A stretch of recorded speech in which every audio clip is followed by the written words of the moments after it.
बैसाख के महीने में बुधवार की प्रदोष कामना की पूर्ति करती है। शिव जी को अगर अनार का पुष्प समर्पित करा जाता है तो संपदा की कमी नहीं होती, कभी वैभव की कमी नहीं होती। केवल 2 महीना ऐसा होता है, एक होता है बैसाख का महीना, एक होता है ज्येष्ठ का महीना। ये 2 महीने में कभी भी कोई सी भी 2 प्रदोष, किसी भी 2 प्रदोष को ले लो और उसमें अनार का फूल, जो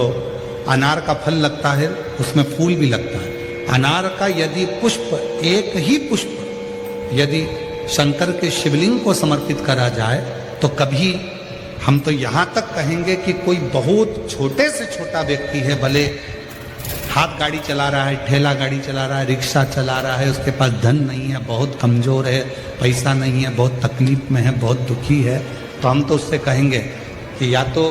बैसाख के महीने में या ज्येष्ठ। कभी आपको ऐसा लगे कि मेरे घर में बहुत ज़्यादा मात्रा में क्लेश रहता है, बहुत झगड़ा, परिवार में विवाद, तो प्रयास करा करो जब आप देवादिदेव महादेव को जल चढ़ाने के लिए जाएं और प्रदोष का यदि दिन हो या महीने की शिवरात्रि हो या प्रदोष का दिन हो, तो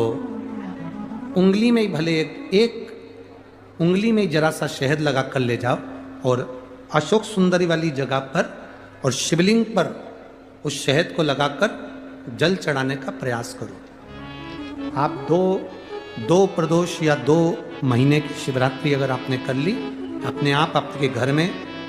क्लेश समाप्त होता चले जाएगा, शांति बनना प्रारंभ हो जाएगा। शहद में वो फल है,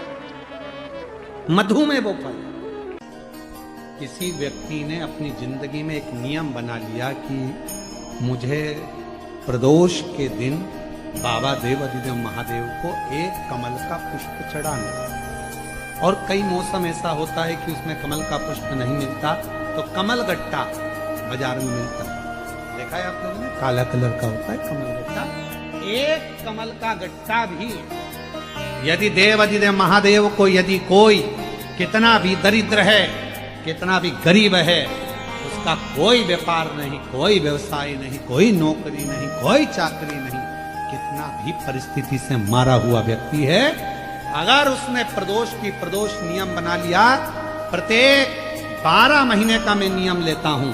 और पूरे 24 प्रदोष मैं बाबा को कमल का, जिस समय पर कमल का पुष्प मिल जाए उस समय पर कमल का पुष्प चढ़ाओ, ना मिले तो कमल गट्टा चढ़ाओ। पर जिसने प्रदोष का नियम बना लिया, 1 साल पूरा नहीं होगा और मेरा बाबा उसका हाथ पकड़कर उसको मंजिल तक पहुंचाना पड़ा। कितना भी दरिद्र, कितना भी दरिद्र, ये लोमश ऋषि की कथा कहती है, ये लोमश बाबा का चरित्र कथा, कितनी भी गरीब परिस्थिति क्यों ना हो, कितना भी दरिद्रपन क्यों ना हो, कुछ नहीं घर में, पर बाबा पर आशीर्वाद। शादी के हो गए 40 वर्ष, शादी के हो गए और औलाद है ही नहीं, डॉक्टर ने भी हाथ, तब आखिरी में एक काम चालू करो, प्रदोष का दिन दोनों पति पत्नी व्रत चालू कर दो प्रदोष का, और प्रदोष काल में शाम के समय जाकर एक ही दिए में 2 लंबी बाती जानते हो ना, रुई की लंबी कपास की बाती, दोनों बाती एक ही दिए में रखकर पति पत्नी दोनों उसको प्रज्वलित करना प्रारंभ करें, बाबा संतान देकर ही रहेगा, औलाद आएगी ही। प्रदोष, शिवरात्रि, सोमवार की अष्टमी, ये वो तिथियां हैं, ये वो वार हैं। अगर कोई भूल से भी शंकर भगवान के शिवलिंग का निर्माण करता है या अपने घर में रखे हुए शिवलिंग पर शमी पत्र को समर्पित कर देता है, तो जिंदगी में उसका बाल बांका हो ही नहीं सकता। प्रदोष के शमी पत्र में बल होता है, प्रदोष के शमी पत्र में, प्रदोष काल का दीप, प्रदोष काल की आराधना, प्रदोष काल की साधना और प्रदोष काल में परमात्मा का लिया गया नाम हमारे करोड़ों करोड़ों करोड़ों करोड़ों पुण्य को प्रबल कर देता है और हमारे पाप को छिन्न कर देता है। हमारे पाप, अगर किसी व्यक्ति के जीवन में खो गया, कर्जे में डूब गया, कर्जा बहुत हो गया, पैसा चले गया, गाड़ी चली गई, मकान चले गया, सब गिरवे रखा गया, सब कुछ समाप्त हो गया, उसको प्रत्येक प्रदोष को, प्रत्येक अमावस्या को घी का दीप किसी भी पेड़ के नीचे ये 5 वृक्ष बताए हैं पितृभाव के, उन 5 वृक्ष में से कहीं पर भी बड़, पीपल, आंवला, शमी, बेलपत्र आदि 5 वृक्ष में से किसी भी वृक्ष के नीचे प्रज्वलित करे और काम ना करे, उसका कर्जा चूकता ही है, चूकता। उस प्रदोष पर, प्रदोष काल में अगर एक आधी चम्मच भी गौ माता का दूध मिल जाए, एक छोटी सी कटोरी में सीधे हाथ में दूध और उल्टे हाथ में दूध, जल का पात्र या उसी पात्र के ऊपर दूध का पात्र रखकर हाथ में लेकर जो शंकर के शिवालय में देहली पर खड़ा होकर शंकर से अपनी कामना कर कर शंकर के मंदिर में जाकर दूध अशोक सुंदरी वाली जगह पर चढ़ाकर जल शंकर के शिवलिंग पर जो समर्पित कर देता है, देवाधिदेव महादेव उसकी कामना पूर्ण कर देते हैं, पूर्ण करते। देवी कथा में 2 दीप का वर्णन किया, आज फिर कथा में 2 दीप का वर्णन कर। कितना भी दुख है, संपदा नहीं है, बहुत कष्ट का जीवन चल रहा है, बहुत तकलीफ का जीवन चल रहा है, 2 जगह पर दीप लगाना चालू कर दो। प्रदोष काल में मतलब शाम का समय, सूरज ढलने का जब समय हो, उस समय एक दीप बेलपत्र के वृक्ष के नीचे, दूसरा दीप भगवान शंकर के मंदिर पर। प्रदोष काल में जब ये 2 दीप लगना प्रारंभ हो जाते हैं तो भगवान अपने चारों हाथों से आपको संपदा देना प्रारंभ कर देते हैं। वो कुबरेश्वर महादेव बनकर धन वैभव देना प्रारंभ।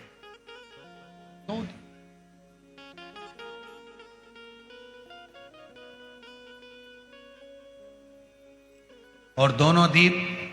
फूल बत्ती के होना चाहिए, लंबी बत्ती के नहीं।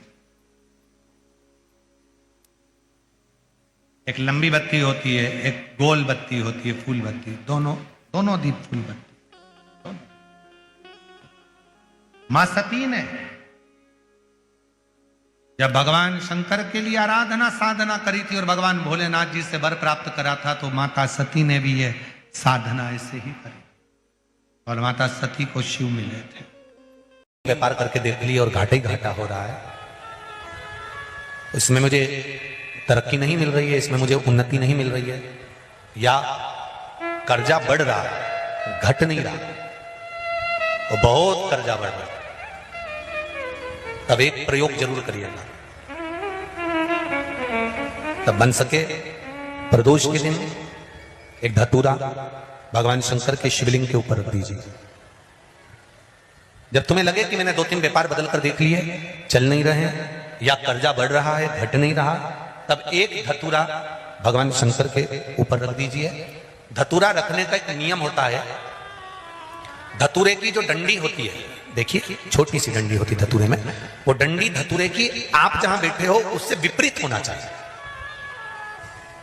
धतूरे की डंडी आप इधर बैठे हो तो धतूरे की डंडी उधर। अपने को लग रहा है कि व्यापार मैंने बदल लिया, 2 बार 4 बार 6 बार व्यापार बदल के देख लिया और कर्जा बढ़ रहा है, पर व्यापार भी नहीं चल रहा। फैक्ट्री डाली वो भी बंद हो गई, दुकान डाली वो भी बंद हो गई, कुछ काम करा वो भी बंद हो गया। जहां संबंध के लिए जाते हैं संबंध नहीं होता है, बेटा बेटी बड़े हो गए, उनका कहीं जम नहीं रहा, बहुत प्रयास करके देख लिया पर हो नहीं रहा। तो प्रदोष के दिन धतूरे को रखिए, पर डंडी विपरीत दिशा की ओर हो और 1 लोटा जल धीरे धीरे उसी धतूरे के ऊपर आप चढ़ाना प्रारंभ कर दीजिए जो शिवलिंग के ऊपर रखा हुआ। महाराज हाटकेश्वर महादेव का नाम लेते, कौन से महादेव? जम के बोलो जरा। हाटकेश्वर महादेव का नाम लेकर जो जल समर्पित करा जाता है और उस जल को समर्पित करने के बाद उसी धतूरे को वापस घर में ले आया जाता है, वापस लिया। उसके बाद तुम जिस कार्य में हाथ डालोगे और जो कार्य करना चाहोगे उसमें सफलता मिलना चालू हो जाएगी और कर्जा भी धीरे धीरे चूकना प्रारंभ हो जाएगा। संबंध नहीं।